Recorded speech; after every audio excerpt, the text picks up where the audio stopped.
So we are featuring three panelists today who will be examining the role of universities in building an innovative future. They'll feature concepts like Society 5.0, public interest technology, Internet of Things, and other university-led innovative projects and partnerships. So first, I would like to introduce Dr. Nicholas Zingale, who is here with us at Cleveland State, and has over 30 years of academic and professional experience in higher education and public sector projects. So Nick, it's all yours. Okay, great. Thanks, Molly, and thanks to all at the conference. I have been popping in and out of the sessions over the last, yesterday, and listened to part of the sessions this morning. So I think the area that we're heading right now is a nice little turn in the conference. While we've been talking about more near-term related issues with innovation, I think you're going to hear from our session now is longer-term types of innovation that may be a little bit more further out on the horizon, and designed to do something that I think Beju mentioned in his last comments in the last session, which is ideas that can potentially change the narrative for our region. So I want to begin by bringing up a slide that Irina Lendl, she was one of the first speakers yesterday, brought in, and her research that's been done to look at the different architecture to innovation policy and what is needed. And the reason why I'm using this slide is I want to properly situate where I believe we're coming from in our particular session, and one of the main roles that universities play in this. Of course, we play in all of these sectors in various spaces, but when we're looking at fundamental research, new ideas, bringing things that maybe haven't been thought about before to the forefront, we tend to be operating in this kind of invention-oriented policy space, or this science and technology place. So think of us as coming from this direction as a part of this innovation policy and the type of work that we're doing as we talk about what we're going to be talking about. All right, so what would be an academic presentation without some kind of Dilbert cartoon? So keeping with this, most of the conversations today have obviously been around workforce manufacturing, commercialization of products as a part of economic development. And oftentimes, those of us running around in academia get poked fun at because our heads are in the clouds, and part of that's true. But this Dilbert says, hey, I'm very smart, but I don't know how to do anything. And the response is, well, where did you get your PhD? And the person responds, well, I didn't say I had a PhD. And said, well, you kind of did. So those of us with these advanced degrees and doing this type of work, we understand our place in the repertoire of economic development, and it hits in many different sectors. But one of those sectors is the fact that we believe we like to be on the edge of different ideas that are coming forward. So let me talk to you about one such idea. Yesterday, I heard a lot about Industry 4.0 and smart manufacturing and smart technologies. What we're talking more about now is something that we're referring to as Society 5.0. And we're not the first person or the first area to kind of coin this phrase. It was actually coined in Japan in 2020 when they put together their science and technology plan. And what they basically viewed this plan as is moving the concepts from Industry 4.0, the smart manufacturing concepts, onto a larger scale or platform within the society at large. So it was really about the movement of technologies into a grander scale to operate at the societal scale. This is not exactly what we see as Society 5.0. We actually see what Japan is talking about as more like a Society 4.5. Society 5.0 to us, and the type of work that we're working on, at least I'm working on, is a major shift or a major change in the way in which society has evolved and we constitute ourselves. So you may recall back in grade school talking about these different stages of societal development. Society 1 being hunting and gathering, and society 2, the agricultural, then the industrial, and where we find ourselves right now in informational. And 4.5 might be this combination of the tech and the industrial. But here's this society 5.0 as I conceive it. And I put this into this stage, into this framework of an existential stage in society. And what do I mean by that? I think that the technologies that we're embarking upon that are on the doorstep as we enter into this society 5.0 are going to tease at very questions of existence. Why do we exist? Where do we exist? And how do we exist? And we see some of that stuff already happening in things like the metaverse, augmented and virtual reality. But I'm going to give you some examples, some practical examples using the work that's already being done at Case Western Reserve University and Dustin Tyler's work with the Human Fusions Institute, which you're going to hear after me. But let me give you a brief introduction to this through the words of one of his subjects. Researchers at the Case Western Reserve University and the Cleveland VA Medical Center have developed advanced prosthetic systems that interface the nerves of people with limb loss directly to their prosthetic hands. Through this system, the patient can intuitively control the prosthetic hand and feel touch from the hand. I have sensation all the time from my intact hand. This sensation is a little different, but through the use of the system, I have accepted it in my mind that it's my natural sensation from my left hand. Now, recent research is expanding the limits of the technology and making it possible for people to intuitively control and feel robotic devices that are anywhere in the world. Using the particular hand we were using, the Deca hand, it's stationed in a separate location, and I receive stimulation feedback, and I have intuitive control of the device no matter where it's at. It could be the next room, the next state. Obviously, there's cameras set up in that location where I can have visual feedback. Having stimulation when I'm doing certain tasks gives me the ability to know that I'm in contact with something, even if I can't exactly see it. I kind of feel like I'm there with them, even though my body's not.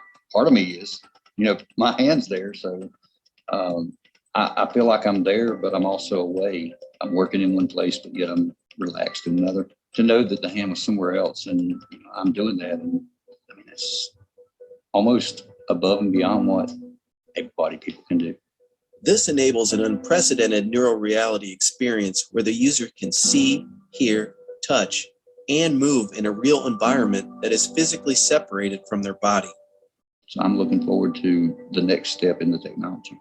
Anytime you would add the sense of touch, you're giving the user more of an experience. You're immersing their senses into whatever environment you put this robot into.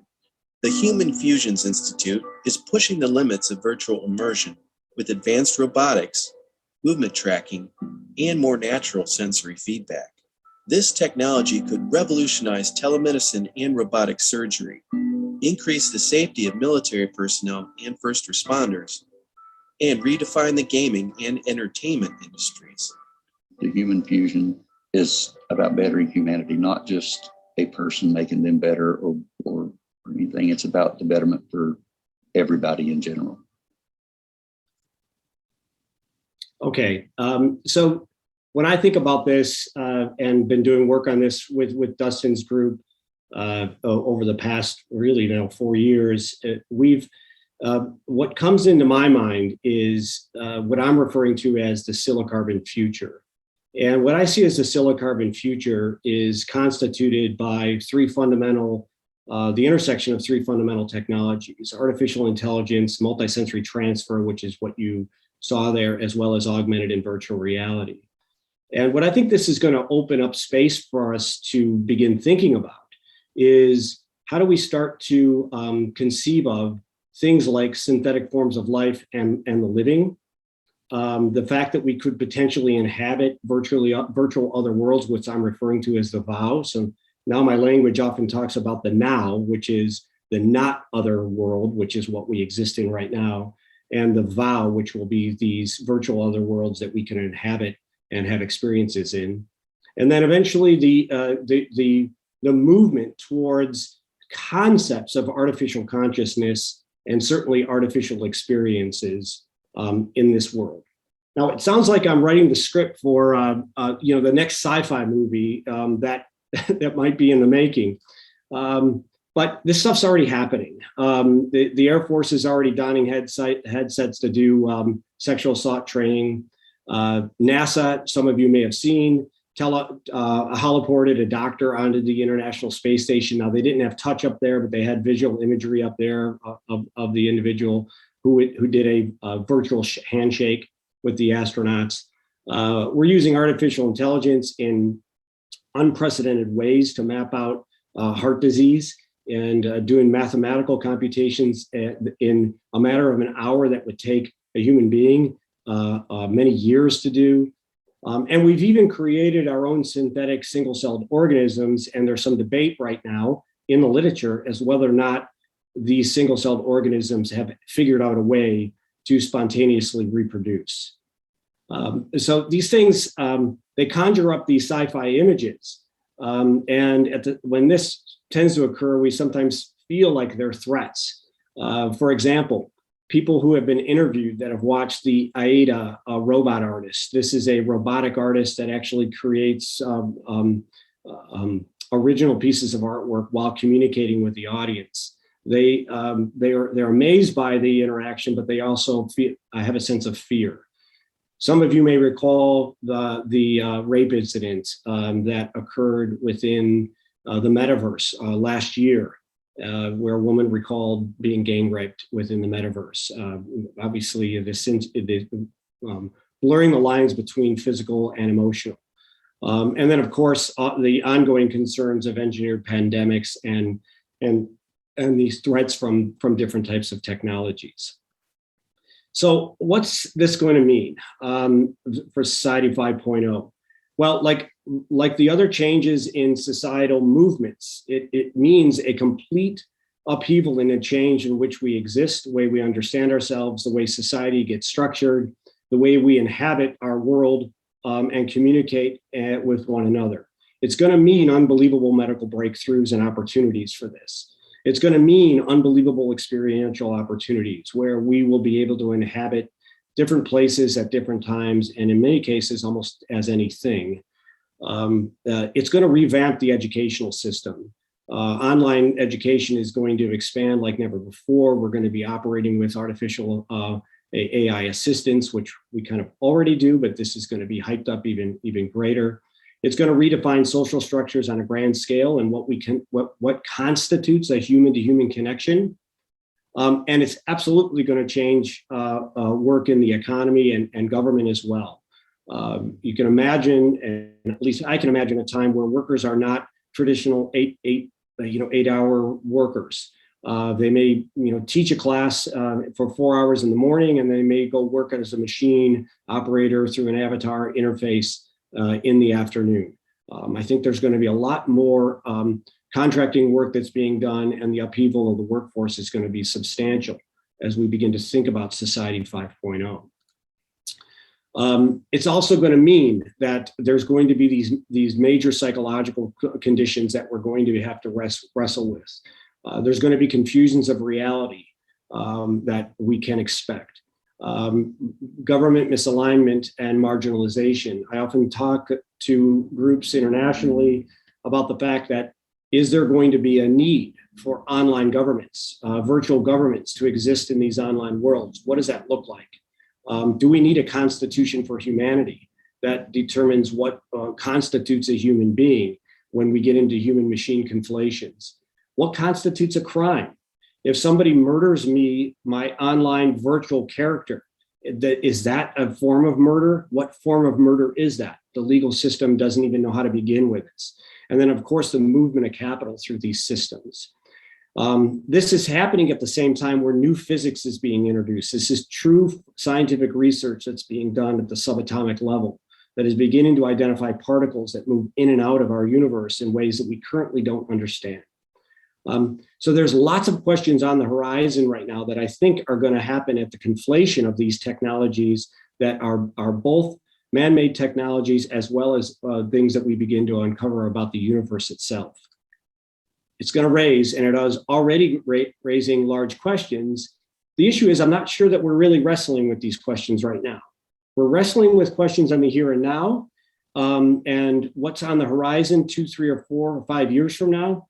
But one of the roles of academia is to not just prepare the workforce for tomorrow, but for the future.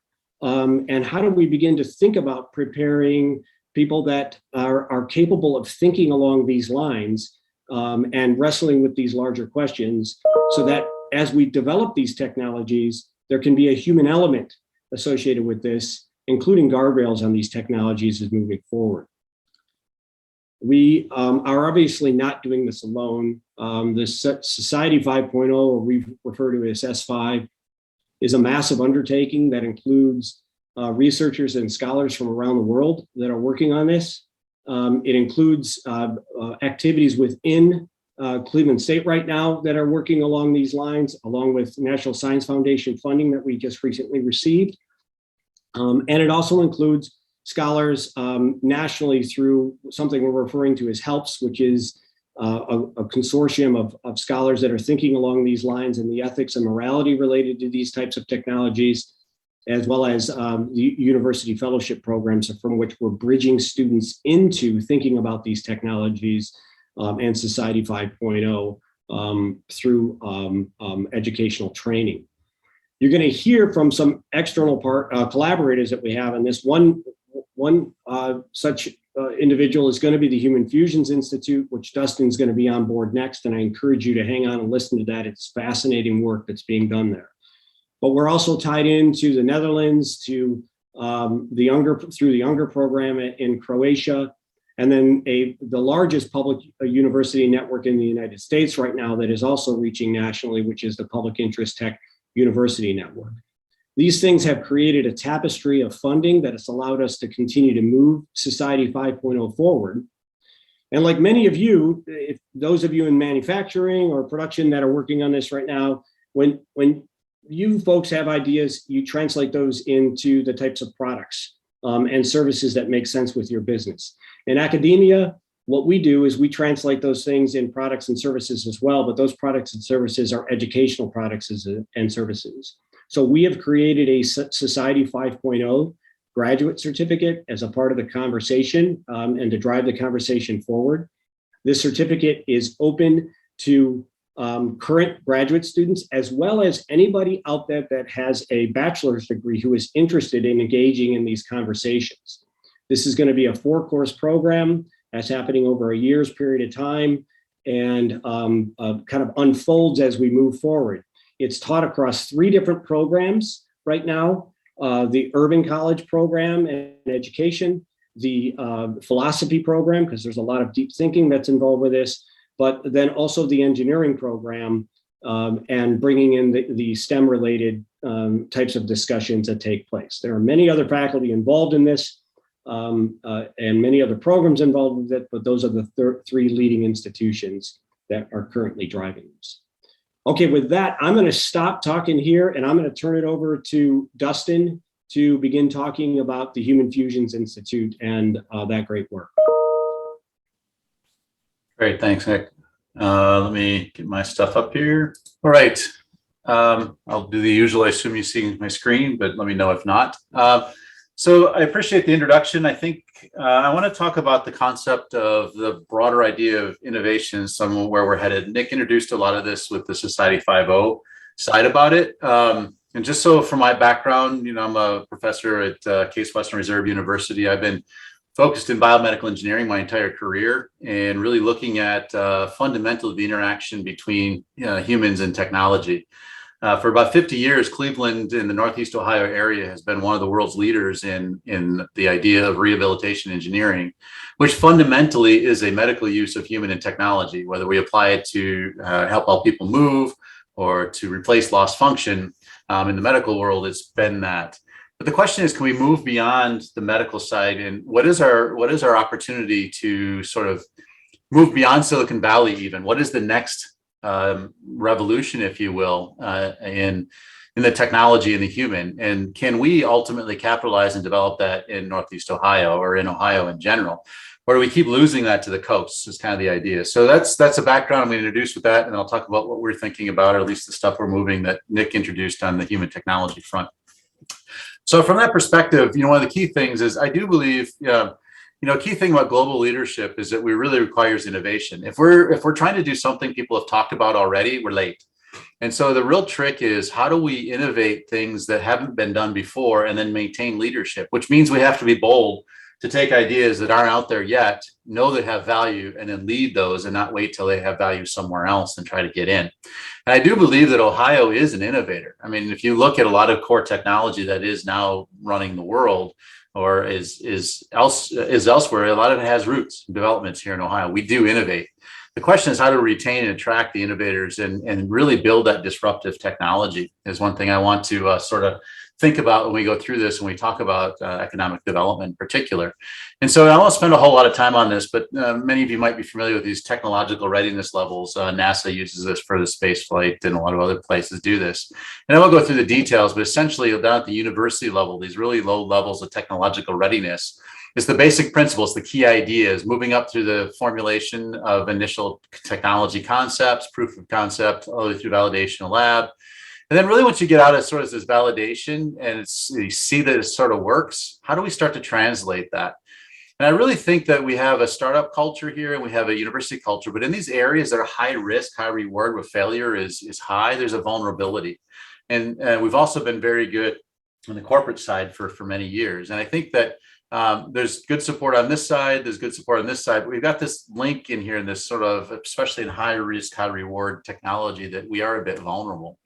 And just to put it in a little different way, I kind of think about the TRLs in this way. The idea is really fun. It's love and dating. And you kind of get these new ideas that bloom up. There's something completely new. You give them birth. They're in their infancy. You create them. It's all kinds of fun. You nurture it through the toddling phase. Then you go through this teenager struggling angst phase where, is it going to work? Is it big? Who am I? What's our identity situation?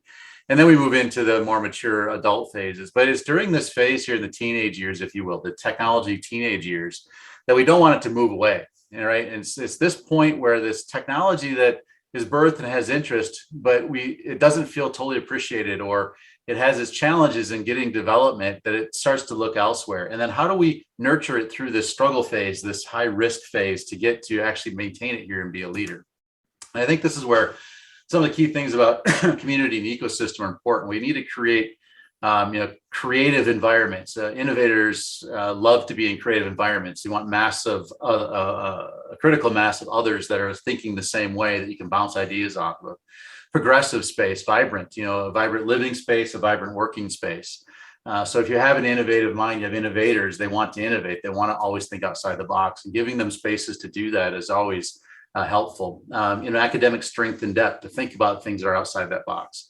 And be a risk-taking environment, right? Be open to risk, and in fact, embrace failure and know that it's going to eventually lead to some success. And so I think the more we can build that, the better we're going to be moving that. And I think the other thing that's key for us is to say, what is our strengths in Ohio? Rather than trying to see what happened elsewhere and figure out how we can get into it, what is it that we do and have done great in this area, and how do we build that the next thing? And many of you on here have other areas, and we think of more. I picked out 6 that I think are particularly relevant to me and interesting for the work I do. But there's no doubt in the world, in my mind, in terms of the human tech interaction, biomedical engineering, not only were we one of the first in the world, but we still lead that area in many ways. We have a vibrant arts and culture community. Medicine and human health is really strong, world leading in Cleveland and in the Ohio area. We have water resources up here in the north. We got Lake Erie that I think are underutilized for what we could be doing. Advanced manufacturing has always been strong. And of course, we have diversity, urban, and justice in different areas that we can play on. So what is it that we can do that pulls these things together, that is an area that we can innovate and lead, not try to do what other people have done? And that's where the idea of essentially this human fusions comes from, is how do we take these two areas of the human tech interaction, what we've been doing with that in human health, and expand it to really think about the broader connection to everything around us. And so the idea of human fusions is ultimately, how do we connect humans and technology in a different way than it's ever been done before? So we think about since back to the early days of first picking up stones or wearing furs, humans are inextricably intertwined with technology. We don't survive the winter without clothes. We're sitting on a computer now. Unlike any other species, we are more entwined with technology. It's not going to go away. But we've used technology. We pick it up, even our cell phones, and these things are super advanced. We pick up and use them. But how do we change that paradigm to actually, as Nick alluded to, embody them and actually think about how we can connect with technology in a completely different way? And again, in this area, we've had 40 years, 60 years actually, of developing neural connections between the human and technology, these neurodigital connections. And so now we can keep the human intellectual creativity, the things that we do, and despite machine learning, continue to try to claim that space. But moving forward, I think human will still have a place there. How do we integrate that with machine learning and technology in a way that they're not competing, but symbiotic and actually mutually beneficial? And so the stuff we've been doing, and I won't spend a ton of time on this. You actually saw the video already in Nick's presentation of one of our subjects. But I'll point out two things that lead us to this shift in the human technology relationship. And so our subjects in doing this, they have a connection to their nerves. So the sensors that are on the prosthesis are turned into signals that the user feels as their hand. And so what I think is interesting is even connecting with the world. One of our subjects would say, without this system, without sensation, I only use my remaining arm. In other words, he wouldn't really work with his prosthetic because it didn't feel like him, and he was worried about hurting people when he picked them up, like his granddaughter. But with both, he just picked her right up. And this is one of my favorite pictures he sent to us right after he got home using the system. But the other thing that takes us beyond prosthetics, right, is we take this leap of how does innovation move us forward beyond where we are, is that all of our subjects talk about this idea that the prosthetic with no sensation is basically just a tool. It's like if you or I picked up a hammer or did something, it's just a tool. But as soon as we turn it on, their language talks and they start talking about their hand, right? So they are picking something up. It's a personalization of that device. But what's beautiful is when you think beyond that, this is just a robotic system, and any data that we get from this fingertip that they feel as their finger is digitally transmitted. So now I could actually put this in what that video highlighted, but I can take this prosthetic hand, this robotic system, or any robotic system anywhere in the world, and connect it directly to the human as though it's their hand. And when you start to think about this, and the approaches we use are these direct neural interfaces, these neural connections. We are developing an API-related open platform, so any edge device anywhere in the world can connect to people. And then different levels of neural interface technology, which I'll get back to in a minute. It's not the focus of this talk, but it's critical for a little bit. So the key idea now is that we can actually expand the human. And this is where we have a chance to revolutionize and change things to scaling the human, because now I can put the hand anywhere. You're no longer limited. You can feel your hand in any system anywhere in the world. You're no longer limited in your existence by where your skin is, which is typically how we feel things. So we're scaling the human, we're amplifying location because it's possible to be anywhere perceptually anytime. We're expanding your capabilities, amplifying the capability, because you're no longer limited by the biological muscles that you have part of you. You can actually be a robotic system that could be lifting 10 tons of a block on a construction site as though it were your hand, because you can amplify yourself through that robotic capability. And ultimately, we're amplifying resilience. I can put you, the perception of you, right? So your hand, your sense of sight and sound, and your touch anywhere in space, including space or deep ocean or places that are biologically dangerous, but your biology isn't there. So your mental capabilities and your ability to control that system are, while your biology is not, hence safety, resilience, and as well as mobility. So this is the basic idea of scaling the human that comes out of this. And so you can imagine, or we imagine, that you could be a factory worker, for example. It's embodying a factory avatar, a robotic system, working from their living room anywhere in the world, frankly. Handling material off the shelves, or performing material handling or fabrication or other tasks.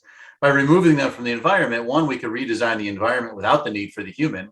And two is we can reduce the elimination of injury. But by putting human into the system, we don't have to worry about machine learning everything that's there. We can keep to create the human ability to interact with those environments and do things that, at least now, as of now, machine learning can't do. For example, in Amazon, you can't machine learn a million different parts that change almost every day. You have to have still somebody involved in a lot of those pieces.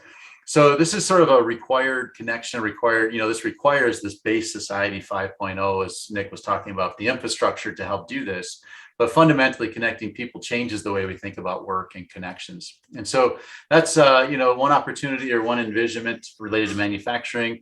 But across, as Nick pointed out, there's across augmented reality or training manuals online or in virtual worlds, mixed reality shopping or testing, metaverse, Neuralink. There's all these different things that are coming up. So this is not new, but it's not done. It's an opportunity. It's a huge opportunity. Sort of 400 billion plus total addressable market by some estimates. So this is a massive opportunity that yet you can see it's in its infancy and different things, but people are trying to figure out how to do it. It's a great opportunity for us to look differently. We look at this whole technology across 3 different domains: healthcare, where, for example, remote health, right? You have telehealth, which has become big over the COVID time, but it's you looking at somebody on a screen asking questions. But imagine if you could actually do physical exam, reach out and touch, or doing remote surgical connections. So this healthcare avatar concept or remote healthcare. Prosthetics we've talked about in all kinds of different areas. Space and military. We're working with the Navy, for example, an underwater ordnance or underwater harbor safety and pieces of that nature. So how do we, basically remove the person from dangerous deep water instances, but keep them there, biologically remove them, but keep their capabilities there. Space exploration, manufacturing, warehousing, all kinds of different areas we think there's application here. So while everybody's on industry 4.0, right, we can try to keep with that. But if you want to innovate and lead, let's start on 5.0, which is where we think this is kind of heading to, as Nick alluded to earlier. And then, of course, edutainment, right? I mean, metaverse is sort of an example of that. Gaming. This connected environment is probably most developed in gaming, but actually adding touch and human connection directly is an opportunity there. In fact, it's one we've made some commercial translation activity on anyway, as I'll point out in a second. So we've been building out this network. I'm going to show you a video in a second where not a person with amputation, but a normal person like you or I, a student, actually puts on a glove, and we have a same sort of sensory connection from Cleveland to a robotic system in UCLA. And so ultimately, a person in Cleveland is driving a robot like it's their arm in UCLA, picking up objects and feeling them in real time in what they're doing. And so we've been working some connections internationally as well to build out this network. And I took it off of here, but I like the picture. This is early days of DARPA. This looks very similar to the ARPA-E network that led to the internet today. So again, we're early on, but I think we're kind of getting to these ideas of how the network connects to amplify the human capability. And developing out this neuroreality network that sits that we want to build out. So I'll point out, Nick brought up several things that are challenges in the next generation, in our case of human fusions, but it gives us really opportunity to lead in a broad collaboration. So there's the there's the engineering basis, like we can talk about how we build this stuff. But really, we have to start looking beyond just the physics and medicine and how, but we start to build in, not from the end when we find there's an error. Like, let's not build the technology, put it in the wild and see what goes wrong, like the rape case that Nick pointed out, or just all kinds of issues in metaverse. Let's think about ethics and the anthropology, the human factors early. So we build it into the solution at the beginning. So now if we begin to think about where do we lead, we bring all these together in one common area or one collaboration that we can work. And it's, so through the, how do we build it? How do we regulate it? Social justice? How do we provide it to everybody? Law? Then how do we make it out into the market, right? So how do we get over that teenage years to actually move this into the entrepreneurial and societal change, and then look at that cycle continuing, or these are all highly interactive more than a cycle. So this is, I'm almost done here, kind of leading up to where we are. Basically the foundation of this work, thinking again about how innovation can happen in Ohio, and what we need to do is that we've had a core strength in Northeast Ohio and in Ohio in general for the past 60 years of this human technology interface. We have a thriving and world-leading neural engineering community of how we connect humans to technology in the very direct level at the, the human processor, if you will, the brain. We have worldwide recognized as neural engineering and rehabilitation, and really in the prosthetics, we're one of 3 leaders, if not the leader in the world in this area of this connection. So the core foundation, we already lead the world. We should capitalize on that. The founders, the group that's been starting this Human Fusions, is over 100 years of collective experience. We have $100 million of core funding and things. There's over several patents that drive this and thousands of publications. And a lot of the support, from some donors and stuff. And Jobs Ohio, which I think has been great, is starting to invest through Case Western Reserve University in talent development, starting to build out these ideas. Nick showed, and I won't go into the details, we have probably the most advanced bidirectional system for prosthetics, but what you can see here is this was developed for a fully implanted system. It's a very specialized area. What we've been building to sort of take this idea, and this is where innovation is always hard, is the specifics of the day. The fact it's an implant can often cause people to not look to the future. We've been developing this sort of idea of thinking beyond what is there now to how do we make it available to just anybody with able bodies. So we've been developing gloves and systems on the outside that give the same basic idea of the neural connection, but now to anybody. And so ultimately, we're developing partnerships. We're trying to figure out how to move this on into companies. I'll talk in a second. I'm going to show you one example now. If we saw a video earlier with Nick's presentation of a person with the implanted version doing it. This video shows, this is what you'll see in here is a picture of, as soon as it runs. I just checked it earlier, like you always said. Let's hold on. So it's running a little slow because of the connection. But when this comes up, what you'll see is there'll be a robotic system in this area that is grabbing blocks and things, and a little picture in the corner, which is the individual in Cleveland. He's driving this in real time and feeling what's going on. You'll hear his dialogue of what was happening. Hopefully if it plays. If not, I'll move on. Okay, this isn't going to work. So the point is, and I'll show it back here. This student actually is now, in this case in the video, this has another, even a newer robotic system in Los Angeles. They're running in real time and can feel what's going on. So we've taken this kind of core idea, innovated, and thought, okay, we can make this bigger for public, and it's got a bigger connection. So last slide here, and I'll introduce the last speaker for the last person in this panel, which is Emondi, who has experience in sort of these innovation directions. He's worked at DARPA and been really critical in moving many different programs in the past. He's now left DARPA, doesn't speak for DARPA, but has seen this from many different perspectives and can talk about this. But from our perspective, we've had, in Ohio, significant investment at the TRLs 1 through 4, the core VA, NIH. We've been very good at that. The university support and funding has been great. Now the university is developing support for human fusions in general to start to build this out, which is fantastic. We have partnerships, as Nick mentioned, with Cleveland State, UCLA, Wyoming, and many others. And Jobs Ohio is starting to support some of the talent development, creating this expertise in what the future looks like. So as the workforce is developing, it has roots here. In this next translation levels, we have some VA investments, some DARPA support to advance technology and early feasibility. But the translating has been a little tricky. And I think this is where we need to kind of keep in mind, how do we keep innovation from leaving? And one of the examples is the first spin out is this company we're creating called Afference, which is for gaming. And it was hard to get funding in Cleveland. And in fact, most of that's coming out of the Colorado, Denver area. So some of these things which are developed here are moving away because they find better homes somewhere else with a little more innovative thinking in translation. And we have some DARPA support to start to develop a business plan on prosthetics. So that's that's basically my time. And I'm happy to answer questions on any of it. The point I wanted to get across is that we should be leading the world in this area, the next generation of human and technology interactions. And we have all the core pieces to do that. And I think we have the ideas to do so. So I think, we have the opportunity to be the world's leader. But as Nick pointed out, and I showed you, there are other people thinking around this, and we don't have a lot of time to own it before it's going to own somewhere else. That would just become a Me Too type of in place. So with that, I'm going to turn it over to sort of give his thoughts on translation and those type of ideas and his experiences. A great friend of mine, is a fantastic individual I've really had the pleasure working with over the time. Don't tell my setting of that though, but Al Emondi. I already heard it, Dustin. Thanks.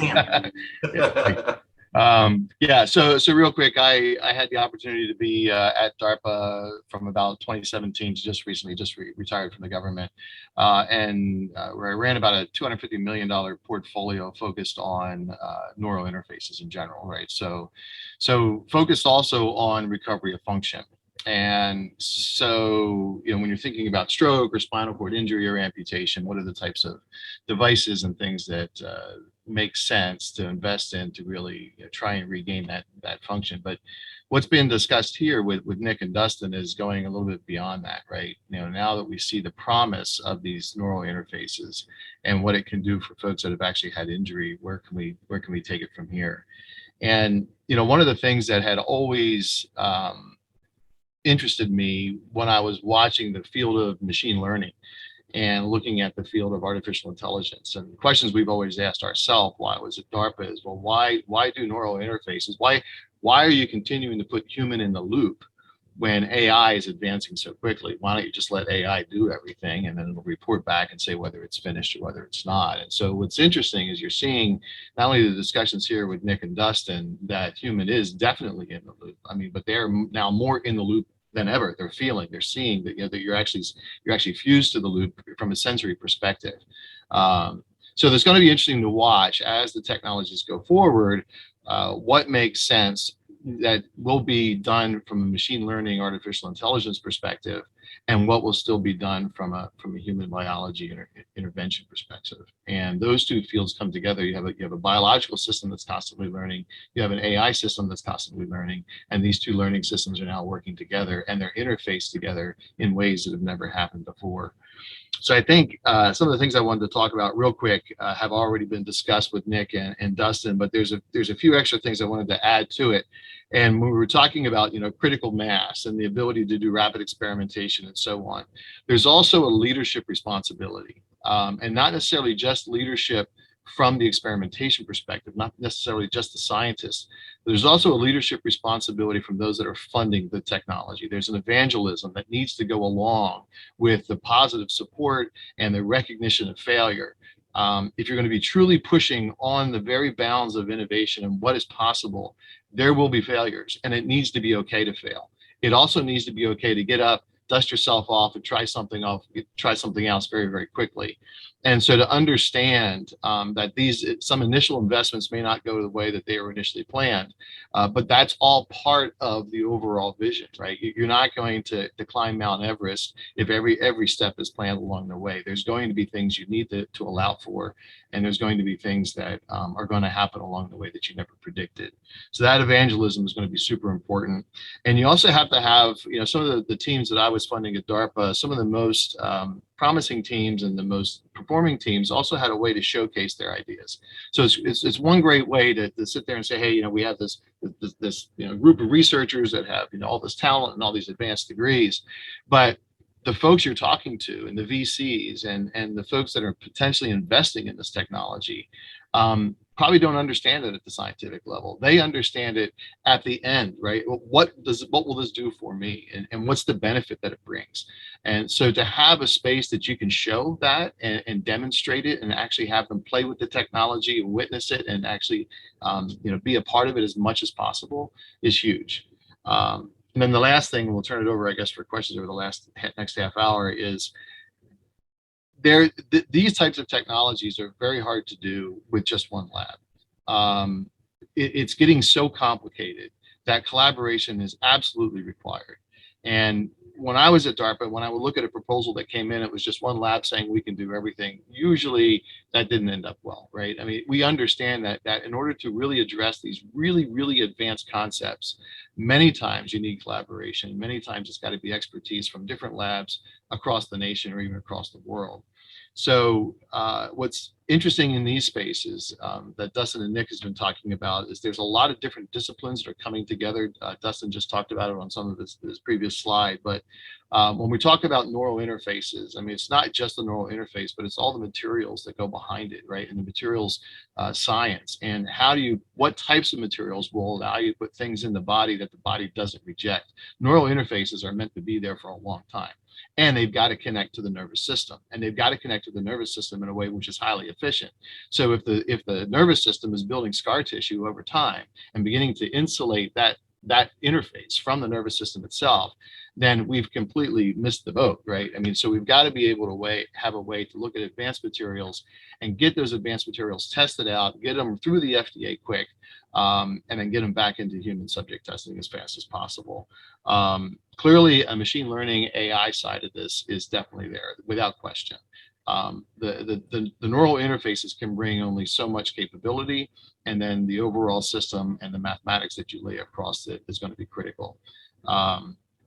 And then also, think of it like the App Store. Now that you have these interfaces, how do you connect to other things, right? So if you want a new app on your smartphone, you go to the App Store and you download it. If you happen to have one of these neural interfaces and I want to connect to my Bosch drill, how would I do that, right? Is there some sort of an API that can be developed We often thought about, okay, if I had an amputation and I had a prosthetic, and now I can move my fingers again through this prosthetic, but if my primary job is data entry in front of a keyboard, now I got to think about moving my fingers. My fingers then mechanically touch the buttons on the keyboard. Those buttons mechanically send a digital signal back to the computer. Well, I've got a digital signal in my prosthetic device already.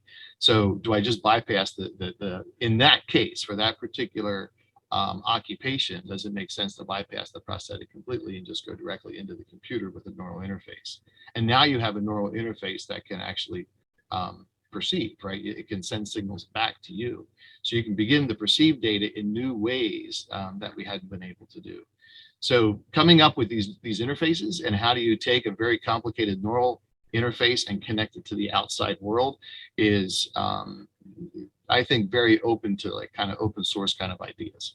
Let people get out there and think about what these APIs look like, and then how would it connect to different folks. So I'm going to stop there. I have a lot of other thoughts, but it'd be more interesting maybe to have more of a conversation. So Dustin, Nick, over to you. Thanks to all of you for that really fascinating, interesting perspective. I mean, I've seen some of this before, and the Society 5.0 related presentations, but two initial thoughts. One goes back to kind of the previous panel, which is bringing this idea of making manufacturing cool again, right? So that was some of the really, really cool stuff to show people and say why this is such an interesting area. But more so, a lot of what yesterday and even the activities of the previous panel looked at in terms of innovation were sort of in a sector, in manufacturing, in a company. And what was just presented here brings that technology and that idea of innovation back to the individual and the person. And, Nick, you talked about what do we want technology to do for us and humanity? And I think of this as, this is how innovation looks in our daily lives, right? This is how it translates into how we will work, what we will be doing, how we could be living and picking up our children and moving around. But a lot of this is at the creative stage, how the innovators innovate in the university, the lab, the research environment. How does the university system incentivize that, appreciate that, reward that, so that we have the attraction of innovators, right? Do we have to be looking at that systemically from the higher education sector? So I'll jump in real quick on the thoughts on that, but I think higher education has a chance of stagnating way too often. And what I mean by that is we sort of get stuck in what we think is the right way to teach things, the right way to do things. People start to build their labs in a way that they built them for a while. But I think when you find truly innovative, the education, the environment itself at the university also has to innovate, right? And so what I think the trend going forward, at least what interests me, and I think has had some resonance in our work, is that we have to get away from the university being a siloed place of engineering versus arts and sciences. And inherent or not, there becomes a bit of a wall that's created between them, right? The engineers think the arts and scientists don't know math, and the arts and scientists think the engineers are a bunch of Neanderthals in terms of their, complication of the world. And I don't think that's true in any way on either side. But I think that we need to have places where those dialogues are much more active. So people that maybe like Nick, who thinks of Society 5.0, and myself about how the human can engage technology differently, have a dialogue. And this is what we do, actually. And this has been the beauty of where we've begun, is to really think, I don't want to say think outside the box. Somebody else had put it in a phrase I like better, which is make a bigger box, right? How do we redefine that box? And maybe that was Al, actually. I can't remember if I stole it from you, sorry. I think it was I think it was Clara, my wife. Yeah, that's okay. I remember it was somebody was pretty smart. So anyway, I like this idea. And I think if we can restructure universities in a way that the education is not a degree in X, but rather a place to learn how to solve Y. And I happen to have a strength in X, right? And we see this, the last thing I'll say is we see this a lot in what we hear back from industry, is that, they need people that are better at solving problems, at communicating, being team players. they need to be technically competent, but really is these bigger things working across dimensions. So within the university, I think we need to think more across domains in the way we educate. And this is what I know the NSF, we have a proposal pending, I think Nick alluded to theirs at NSF, to think cross domains and also include university in that mix, or industry, right? So not wait for things to be thrown over the wall coming out, but actually kind of not say what we should do. We're not a contract firm for industry, but rather making sure that the ideas that are seeded that are crazy also have a place to go, oh, this is where maybe it'll have value. Because when it's crazy, it doesn't connect, right? I mean, just totally crazy doesn't connect. But having industry coming in to give ideas and us thinking crazy, and then somewhere finding that mix, I think is the balance that excites me. Well, isn't that really the sort of nexus of the transdisciplinary aspect of this that you guys have been talking about, right? It's not multidisciplinary. It's not bringing in different disciplines. Nick, you've been embedded at CASE with Dustin, and that's the transdisciplinarity. You are learning a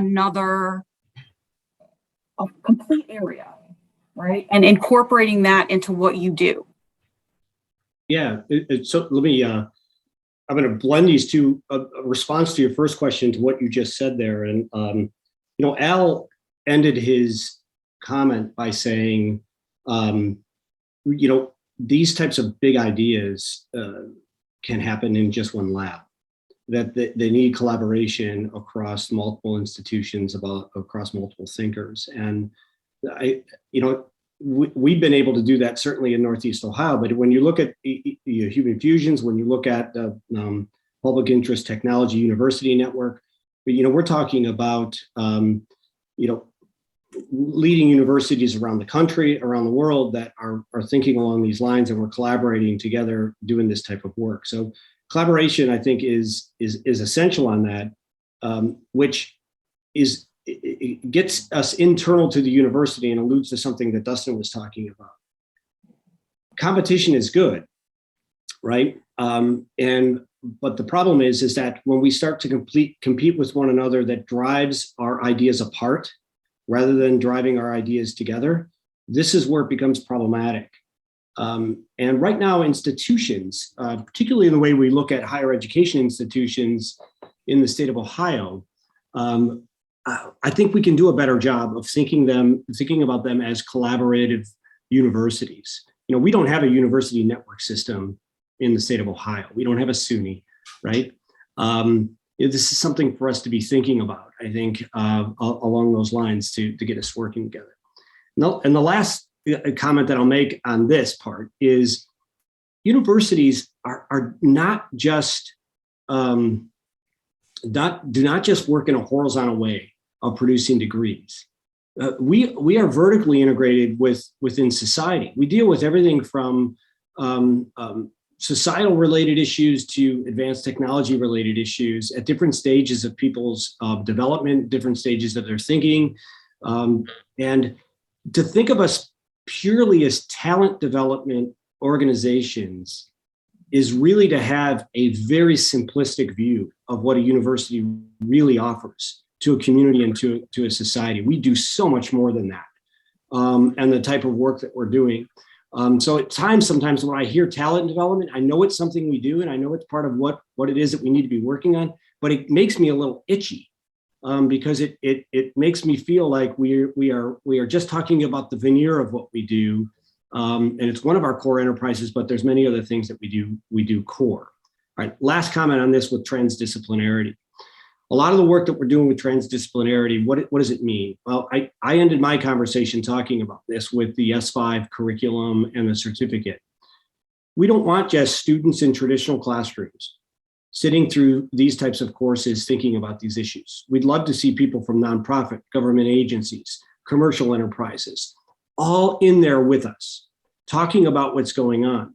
One of the beautiful things that Dustin does is his subjects are part of the research process, right? They're not just things we do to people, right? They're a part of providing feedback. They are spokespeople for what's going on. They provide input and research direction on where things need to be moving.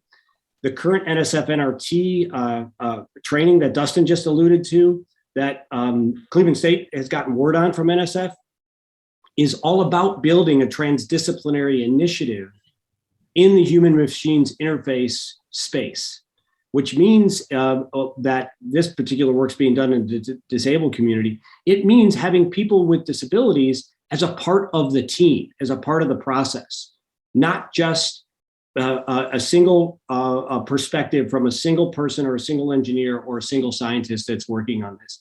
How do we begin to continue to reach across these disciplines, reach across these different life experiences, and build that into our understanding of where we're heading with Society 5.0? Let me add one thing quick to that, Nick, and I know you think about this, but you didn't mention it, is that, with the work I do is with disabled, but as we think about Society 5.0, the one, we can't not think of the entire society, right? When a bunch of academics are designing things, they're a very limited segment of that population, which is what usually drives the divides, right? It pushes us away from justice and sort of access to all. So it's not just the subjects, but we have to make sure if we're designing Society 5.0 or things that interact with humans, we talk to all potential users of that, right? So whether they're at the college or not, so the community being engaged is absolutely critical. Otherwise, we develop things for ourselves, and we know that doesn't connect everywhere. We've seen this during the pandemic, right? My kids have a very different experience than other kids just because of internet access and things that we don't think about that we need to have in that dialogue along the way to not drive this further apart or create technology to create a further wedge, but find a way to bring that society back together so everybody partakes in it. And we have a much more active and vibrant society, not a subset of society. Well, and wouldn't you transdisciplinarity, we talked about the integration of many different individuals and perspectives coming into play in the development process. But in that one of the graphics that you showed right through the system, that's talking about solving or thinking about solving some of these legal issues before any of this is out in the world, right? It's looking at innovation in a more proactive way and not a responsive way. Yeah, our government system was created over 300 years ago, or about 250 years ago. It was a whole different society, and the structures don't move at the same speed anymore, right? And so if you create a social network and release it, by the time you have any idea it's messed up or the problems with it, it's kind of really hard to address it. So engineers typically build stuff because they can, and we put it out there, but we have to think about it from the beginning, because it's much easier to build in the stops, the protections at the beginning when you have the input requirements to create it before you let the beast loose. So, technology itself has no conscience, right? That was a Kennedy quote from, during the space age.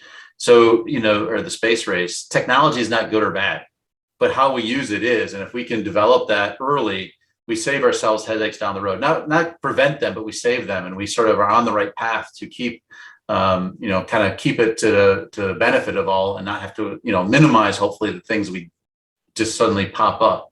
Metaverse is a classic example, and I won't go any further. Is like, why is there only a top half of all metaverse things? It's because, people are people, and we didn't think about it. And so now you create this sort of knee-jerk response to how to solve a problem that, is human nature that we could maybe have thought about before. So just things like that. From the beginning is easier to fix and build than it is later to try and retrofit.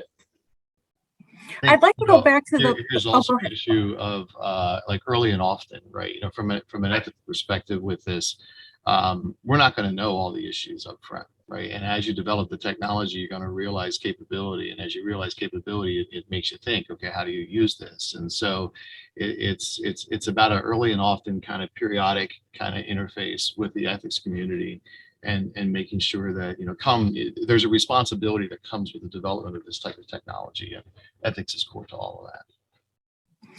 I'd like to go back to looking at sort of the university system.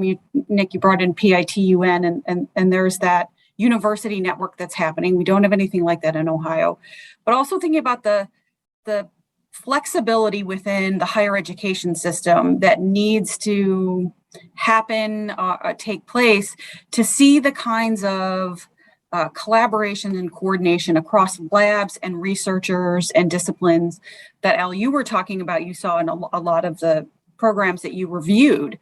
And so if you could maybe help us think through, what were some of the best examples of the most effective collaborations that you saw, and, the elements of that? And was it university enabling those kinds of collaborations, or is it always sort of a one-off? It's just the relationships that individual researchers and individual labs have.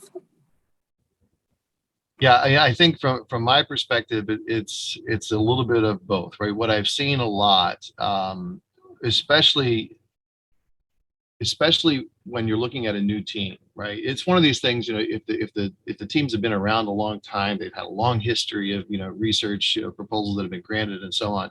If it's a new team that has these great ideas, but maybe they don't have that whole infrastructure built out yet, in those cases, the success behind those teams inherently, part of that was due to the university aligning behind them and giving them the space, some of the things we talked about earlier that's required to do this innovative research. Do they have the floor space? Do they have the lab space to do what's required? Yeah, they can shoestring it together based on what their proposal was that came in, but then the university realizes the potential that could really happen with this. And the funding that we were providing could almost be looked at as seed funding initially, and where this technology can go in the future.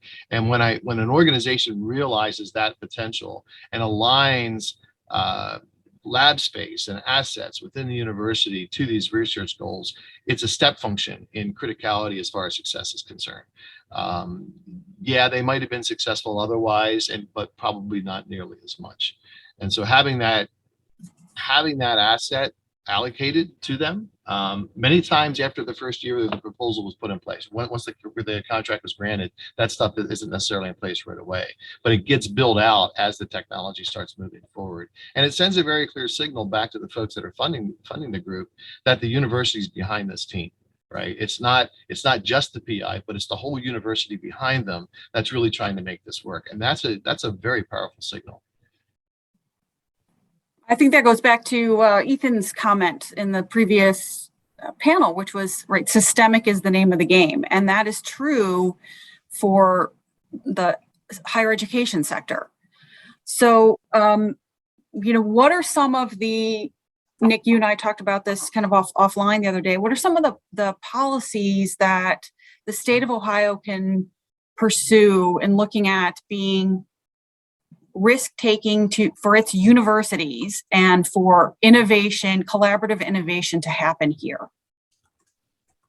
So I was really encouraged yesterday when I was hearing the three-pronged approach that is currently underway with the innovation activity in Ohio. And the one that piqued my interest a lot, there was actually a couple of them, but the growth capital idea, which I know is the one that probably is in the experimental phase the most out of all of these, is a space in which I think the opportunity for investing into these kind of more risky ventures can play a role. Here's the thing that's always tough about this, right? We talk about this. Cleveland State's a public university, right? With that comes a little bit different responsibility than a private university like Case Western, and that we're using a lot of taxpayer money, and you got to be responsible with taxpayer money. Taxpayers do not like risky investments, and those particular things potentially failing. So how do you go about building these kind of repertoire funding streams together?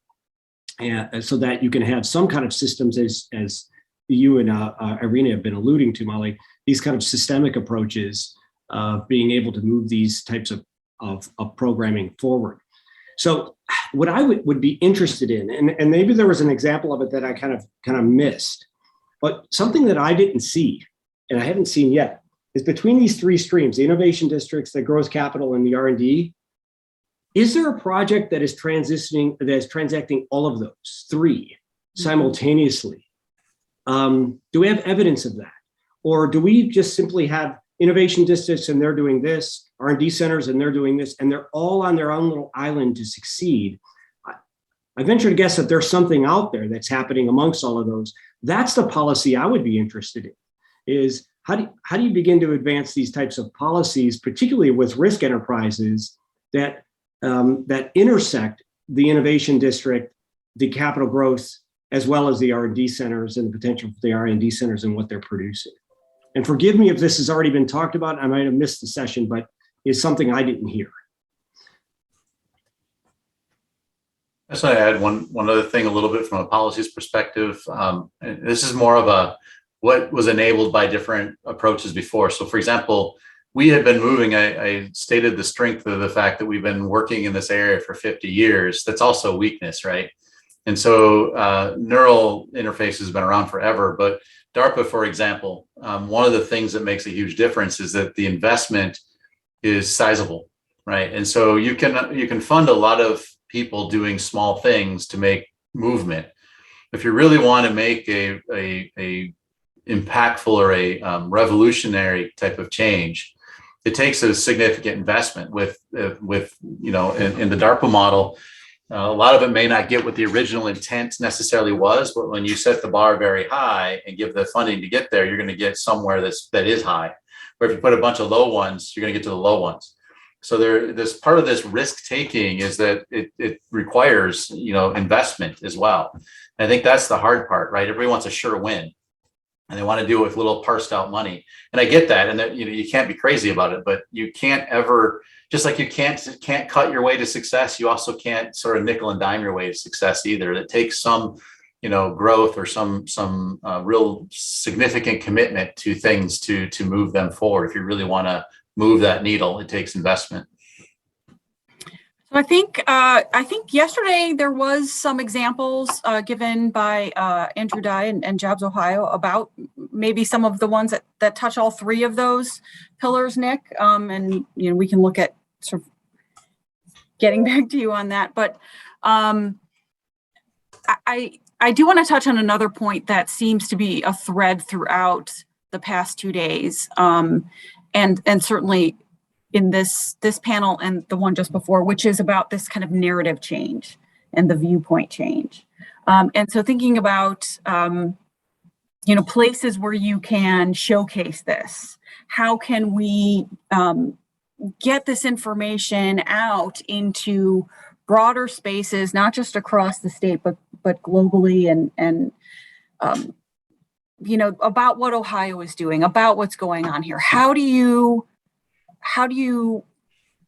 change that narrative? I mean, universities are not great marketers and PR, right? We have course listings and come here and there's rankings, but how do you create that narrative? So I'd like to hop in here because it's something Al, and maybe Al, you can talk about this a little bit more, but Al mentioned the fact that you need like this evangelistic, you know, kind of approach to things. You need a lot of people wanting to talk about this and beginning to drive some of these ideas forward in a way that it gains some energy and gains some momentum about it. You know, right now, Society 5.0, other than Japan, I don't know of anybody else talking about it. We're talking about it in Northeast Ohio, and we're building around it in Northeast Ohio with these really interesting and innovative technologies, like human fusions. So the question is, how do we begin to get those conversations moving forward and scale those conversations in a way in which Northeast Ohio, or Ohio in general, becomes the place in where this conversation is taking place? That certainly can happen by, you know, a couple of individuals working together and trying to do this, but it needs folks, many folks, getting connected to that, becoming interested in that, and then a large contingent of people beginning to sing the praise, if you would, to keep with the evangelical kind of line, reading from the same hymn book, if you would, to try and drive this forward.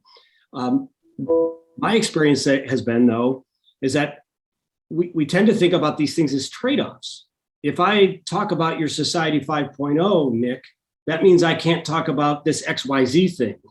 And I want my XYZ thing to be the thing, right? And so that's where it becomes complicated. Like, how do we begin to think about these things in a way in which a theme or a concept can allow many things to fall into? Now, I happen to think that Society 5.0 does just that. It creates a very broad spectrum from which many of the things that we're working on can fall into, and provides the conceptual framework for us to talk about this. Others obviously would likely disagree with this. But we're going to keep pushing through our collaborations and through our energies, but it would be nice to see these types of concepts picked up and ran with if they sound interesting to others. Well, do we need something for Society 5.0, like for the manufacturing sector, the make it better sort of strategy where everybody is on the same page and everybody is talking the same language and praising the same programs, whether or not they're their own, to drive this, at least in Northeast Ohio, across all of the researchers and institutions of higher education that are here around innovation and around what's going on. And sort of that roadmap of how we're going to do it, not just, what's going on in the lab, but how we're going to communicate it, how we're going to, get it out and explain to people what's going on, explain to people what some of this is, right? Because we didn't even touch on some of what you talked about. It's just really kind of mind-blowing and difficult to get your head around, and what the implications of that are, and what things could possibly look like, and let alone just having people aware that this research is even ongoing. One thing I'll add to this is we're horrible communicators. And what I mean by that is PhDs, we have a language, as the scientists, the innovators, the technicians, in fact, any specialty has a language which is not meant for the public. I mean, it's not like it's intentional, it's just we don't communicate well. And I think this has been acutely aware in the last several years, is that you can state science facts and we can talk like scientists all we want, but a clear, quick message hits home much faster, right? And so what happens is, I think a lot of these times we put speak around these that isn't accessible by the general public, right? And so how do we make this message, which we see as exciting, we get all jazzed about, we see the technical parts, we see the deep, we see the philosophical meanings, we see this really rich tapestry, but how do we communicate it in a way that the public understands it enough to be excited about it? And I think that's a general failing of at least the academic side, and something that we need training in. We need somebody that can go around and pick up the gobbledygook version and then make a clear message to public that's easily accessible. I had read, I was reading something about innovation, and there's been some concepts that, you have a director of innovation, and then there's been some thoughts like, well, you don't really want to appoint a director of innovation because that implies that only that director is responsible for innovation. Everybody's responsible for innovation, right? So maybe there's someone kind of heading this up or looking at it, but a director of innovation almost undermines what you're trying to do. And I see this evangelism is very, very similar, right? It's not one person out there pushing a story. It's everybody who's working on that topic pushing the same story from their own perspectives. I think about it from like a Wall Street perspective, and the folks that are working on the deep AI engines as far as trading and all the math behind it, they're not the people using the AI engine every day in their portfolio. There's people in the middle that are trying to connect this knowledge gap between the unique scientists that Dustin's talking about in that language to trader language, right? And in between. And so this whole communications mantra is a group, it's a decision that has to be made amongst a group of people about, here's the message we're going to push, and we're pushing this at different levels. We're pushing it at the state level, we're pushing it at the PI level, at the scientist level, we're pushing at it from the VC perspective. Like, so if this technology is actually envisioned and actually happens, what's the impact? You don't have to understand the technology at the scientific level, but you want to know the impact.